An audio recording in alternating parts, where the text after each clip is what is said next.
Okay, so in this video, ito yung ating gagawin.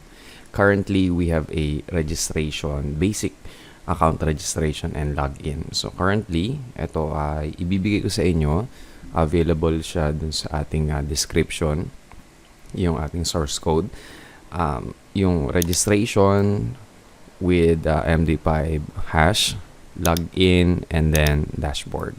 This is with PHP and MySQL na, no? So, dito, nakita ko lang muna yung mga problem regarding this registration and login.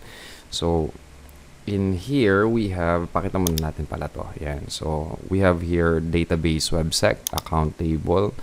We have ID, full name, username, and password in one single table. So, ito yung kanyang information.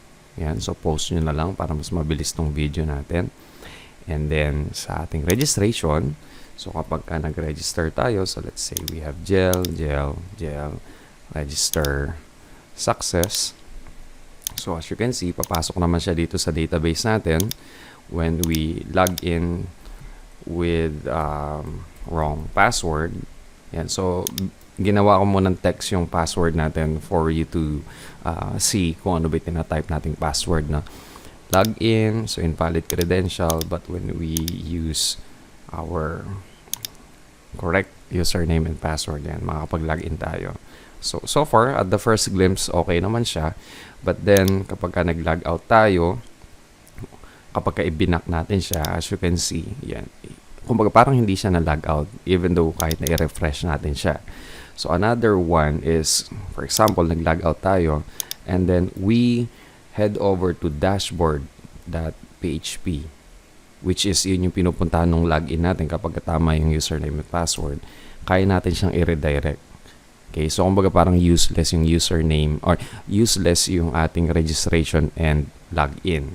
And aside from that, kapag dito, nag-register tayo ng gel ulit, we can register same username. Okay? And as you can see in our database, yun, pumasok siya. Ito pa. So, though we are using hash, okay, so we are currently using MD5 hash as of now. But meron tayong mga website like crackstation.net na kapag ka ipinaste natin yung hash na characters natin, kaya niyang i-dehash. So, as you can see in here, we have here password gel.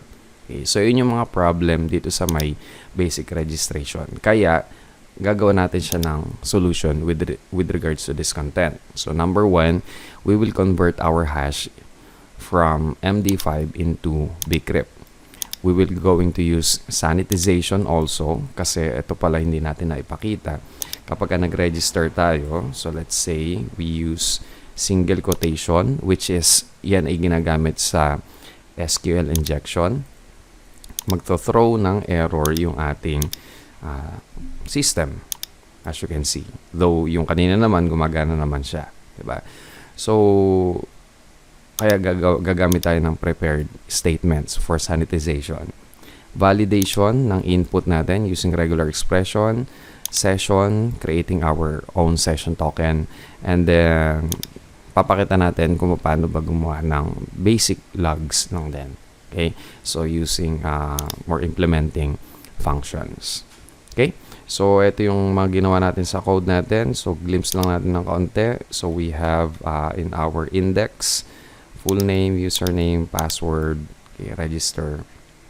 Then, yun nga, hinash lang natin siya and then in-insert natin siya into database. Okay, so sa login naman, we have username, password. Fetch natin siya from variable. And then, we hash it. Select natin sa database. Kinount natin kung may nag-exist na ganon. Kapag greater than 0, header, location, dashboard. So, from then, Sa dashboard natin, as you can see, it is like plain HTML na wala tayong PHP, so on and so forth. Kapag kaklik lang natin yung submit, we have here action na magre-redirect sa ating login.php. Kaya na ibaback natin siya. Okay? So, yan yung i-edit natin ngayon.